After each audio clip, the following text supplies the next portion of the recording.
안녕하십니까. 행복이 먼저다. 오늘은 자녀에게 희생했는데 부모를 우습게 보네? 라는 제목으로 몇 말씀 같이 나누도록 하겠습니다. 자녀에게 부모의 입장에서 최선을 다하고 희생을 엄청나게 했는데 부모를 우습게 보네. 참, 제목이 참 안타깝네요. 주감사님께서 목소리 큰 사람 이긴다. 아닙니다. 라는 제 동영상에 댓글을 주셨어요. 목소리가 큰 사람이 이긴다라는 말이 있잖아요. 이거 절대로 맞는 말이 아니다라는 동영상을 제가 올렸는데 거기에 이제 댓글 주셨는데 안녕하세요. 자녀에게 희생하며 다 해줬는데 부모를 우습게 생각하고 자기 멋대로 하는 고등학교 2학년 아이를 보기가 너무너무 힘드네요. 어떻게 해야 할지 모르겠어요. 라는 안타까운 댓글 주셨습니다. 이런 분들이 의외로 많죠. 이 초등학교 때야 부모가 시키는 대로 애들이 따라하죠. 이제 머리가 좀 커지잖아요. 사춘기 지나고 중학교, 고등학교 되면 아주 자기 마음대로죠. 자기 마음대로고 그것을 좀 고쳐보려고 얘기를 하면 뭐 얘기를 들을 생각도 안 하고 계속 티격태격 뭐 이렇게 다툼이 생기게 되고 아주 말도 안 되는 행동도 하고 그러면서 부모가 야, 내가 쟤네한테 얼마나 희생하면서 살았는데 어떻게 이 부모 말하는 것을 저렇게 우습게 보고 우습게 행동하는 이런 일이 어떻게 생기냐. 내 팔자가 도대체 뭔가. 자식한테 얼마나 올인하면서 살았는데 라고 아쉬워하는 분들이 너무나도 많습니다.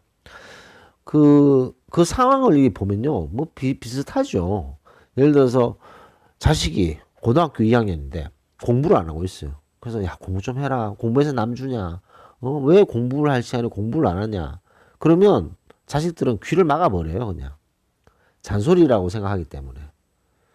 좀 제발 게임 좀 그만해라. 게임을 뭐 하루 종일 게임만 하냐. 넌 도대체 게임에서 뭐, 왜 그렇게 게임만 하니? 그러면 귀를 막아버리는 거죠. 에잇 하면서 방에 들어가서 몰래 게임을 하겠죠. 그 다음에 친구들하고 매일 그 카카오톡하고 메신저하고 SNS 해서 하루 종일 친구들하고 얘기하고 대화하고 그래서 아니 도대체 SNS를 하루 종일 하느냐 제발 좀 SNS 좀 줄여라 그러면 아우 좀 간섭하지 마 뭐 이렇게 또 하겠죠. 밥 먹을 때는 제발 휴대폰 좀 보지 마 이런 얘기 뭐 이렇게 얘기를 하는데 자식들은 부모가 정말 사랑으로 아끼는 마음으로 얘기를 해도 이거 들을 생각을 안 해. 들을 생각을 안 해. 그런 안타까운 일들이 생기면서 얘기를 했는데 들을 생각을 안 하니까 부모 입장에서는 화가 나는 거죠. 아니 내가 쟤를 지금까지 키우면서 내가 많은 희생을 하면서 먹을 거 안 먹고 맛있는 거 안 먹고 돈 아껴가면서 학원비 대주고 사교육비 대주고 나는 오래된 옷 입지만 자식한테는 좋은 옷 입히려고 하고 좋은 신발 사주려고 하고 좋은 가방 사주려고 노력했는데 이렇게 내가 희생했는데 나를 우습게 봐? 그러면서 화가 또 나는 거죠. 그래서 부모 입장에서 화를 내게 되고 초등학교 때야 뭐 아무 소리 못하고 있다가 이제 중학교 고등학교 되면 말대꾸하고 대들고 이런 어처구니 없는 일들이 벌어진다는 거죠. 자, 이런 상황이 벌어졌을 때 이것을 어떻게 해야 되느냐, 어떤 마음을 가지고 자식을 대해야 되느냐라는 질문이 생길 수밖에 없습니다. 자, 여기서 일단 첫 번째 우리가 명심해야 될 사항이 있다고 생각됩니다. 자식 인생은요, 또 자식 인생입니다. 우리 인생이 있고 자식 인생이 있는 거죠. 자식이 우리 말한 대로 딱딱딱딱 하고 우리가 원하는 대로만 하고 우리가 시킨 대로 딱딱딱 하잖아요. 그런 뭐 자식은 대부분 없는 경우가 많고 대부분 없잖아요. 부모가 시킨 대로 거의 뭐 100% 따라하는 자식 있습니까? 그런 자식 거의 없습니다. 그런 자식이 있다 손 치더라도 그런 자식이 보면 나중에 뭐 결혼할 때 되면 뭐 도저히 말도 안 되는 뭐 그런 곳에 시집을 간다든가 장가를 간다고 얘기할 때도 있는 거죠. 그래서 자식이 부모 말을 무조건 100% 따르고 잘 듣고 한다는 것도 뭐 그닥 그렇게 좋은 것만은 아닌 거죠. 자식은 자식 나름대로의 인생이 있습니다. 자식 나름대로의 가치관이 있는 거고 그 사람 나 부모 자식 부모 여기도 똑같을 수 없는 거죠. 우리가 우리 자신에게 잔소리할 때 있잖아요. 아 오늘은 뭘 해야지 올해는 내가 무엇을 이룩해야지. 올해는 꼭 이렇게 해서 이렇게 해서 이런 것을 이룩하도록 하자라고 스스로에게 얘기를 했어요. 지킵니까? 거의 100% 지키는 사람이 있나요? 없잖아요. 본인이 스스로에게 이렇게 해라 저렇게 해라 스스로에게 꾸짖고 이제 나 이런 거 절대 안 해야지 하면서도 본인도 잘 못하잖아요. 본인 스스로도 못하는데 머리 큰 고등학생이 우리가 하란 대로 잘 따라하고 말 잘 듣고 그런 거 쉽지 않죠. 쉽지 않습니다. 자, 그렇기 때문에 자식의 인생, 자식은 자식의 인생이 있는 겁니다. 그런 마음을 좀 가지시면 좀 마음이 조금 느슨해질 수 있는 거죠. 막 너무나도 이렇게 자식한테 막 올인하려고 하는 마음, 희생해서 얘가 어떻게 잘 돼야 된다는 마음, 그런 것들에 조금 초연해지는 것도 중요하다고 생각됩니다. 자식도 자식 인생이 있으니까요. 우리가 뭐 시킨 대로 다 되면 얼마나 좋겠습니까? 하지만 그렇지 않은 거죠. 대부분 자식들은 보면요, 그 부모가 행동했던 거, 어렸을 때, 유치원 때, 초등학교 때, 부모들이 보여줬던 것, 행동했던 것, 그런 것들을 배우게 돼 있습니다. 그래서 가정교육이라는 것이 중요한 거죠. 가정교육이 중요하고, 부모가 했던 행동들, 말투, 생각, 이런 것들을 애들은 배우게 돼 있습니다. 배우게 돼 있으면서, 그러면서 그렇게 나이가 들면서 표현을 하는 거죠. 그러면서 어떤 의미에서 보면 자식이 그렇게 말을 안 듣고 이런 것에서는 부모의 잘못도 크다는 거죠. 그러면 부모들은 대부분 다 얘기를 합니다. 아니, 나는 할 만큼 다 해줬는데, 나는 먹을 거 안 먹고, 입을 거 안 입고, 자식한테 다 올인했는데, 희생했는데, 근데 어떻게 자식이 나한테 이렇게 할 수 있냐? 자식한테 희생했다는 것은 물질적인 것, 정신적으로 얼마나 많은 그 기운을 돋우고 정신적으로 얼마나 많은 사랑을 줬는지에 대해서 한번 생각해 볼 필요가 있습니다. 자식에게 나는 너를 정말 사랑한다. 너는 내 자식이라는 것에 너무 감사한다. 이런 마음이 따뜻한 얘기를 많이 했나요? 많이 안 한 경우도 있습니다. 많이 하고 많이 표현하고 자식에게 진심으로 감사하는 마음을 가지고 그 자식의 인생을 믿고 너는 지금 공부를 못하지만 너는 지금 공부를 안 하고 있지만 분명히 너는 잘 될 거야 라는 믿음, 그런 믿음을 보여주잖아요. 그럼 자식이 빗나가더라도 다시 돌아오게 돼 있습니다. 아니, 나를 이렇게 믿는 부모님이 계신데 내가 빗나가더라도 다시 돌아오게 된다는 거죠. 그게 자식들의 마음인 거죠. 부모는 자식을 얼마나 믿느냐, 그것이 상당히 중요하지 않나 생각됩니다. 자식을 별로 안 믿잖아요. 그러면 자식도 부모를 별로 안 믿게 되고 서로서로 의사소통이 안 되는데, 뭐 어떻게 하든 나는 내 자식을 믿는다.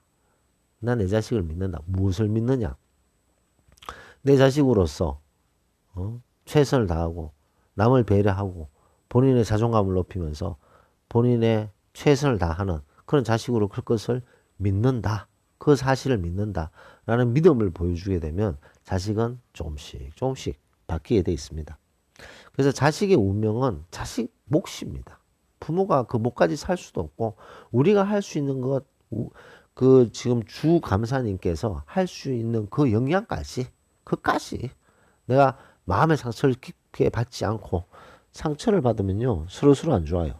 그 상처받지 않는 선에서 내가 할 수 있는 그 선까지 자식에게 하는 거죠.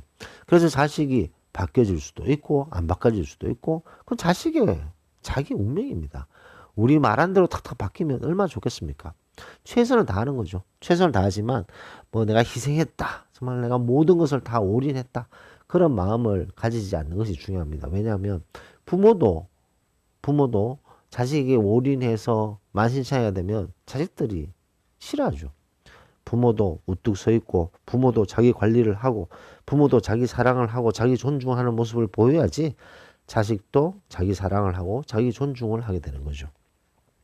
자, 그렇게 해서 쉽진 않습니다만 하나의 트릭은 하나 있어요. 트릭은 이렇게 입에서 나오는 말로 표현하지 마시고 A4 용지에 한 반 장 정도의 자필 편지를 써서 한 장씩 주는 거죠. 일주일에 한 번, 뭐 3일에 한 번, 그냥 편지를 주는 거예요. 편지 봉투에. 아주 뭐 길 필요도 없습니다. A4 용지에 한 반 장 정도 편지를 한번 줘보세요. 자신의 어떤 생각했던 것들을. 편지로 글로 써서 주면 이 말로 하게 되면요. 제가 좀 전에 말씀드렸듯이 야 이렇게 해라 저렇게 해라 이렇게 했으면 좋겠다. 그러면 이게 잔소리가 돼버려요. 그래서 피츠버그 의대랑 버클리 하버드 대학교에서 조사했는 게 있잖아요. 부모가 얘기하는 것을 녹음을 해서 들려줬더니 애들이 뇌가 멈춰지는 듯한 그런 증상을 보이더라. 생각하기 싫은 거죠. 부모가 이렇게 입으로 나온 말은 이 애들이 반응을 안 하게 됩니다. 점점. 물론 이제 잘 따르는 애들도 있지만 드물죠. 자, 그런 맥락으로 봤을 때 우리가 자식과의 소통에 있어서 그게 쉽지 않고 뭔가 말을 듣지 않고 의사소통이 불편하고 뭐 자기 멋대로 하고 부모를 아주 우습게 본다. 그랬을 때는 부모의 마음을 우리의 마음을 A4 용지 한 반 장 정도 적어서 일주일에 한 번씩이라도 그 정도는 해야 되겠죠?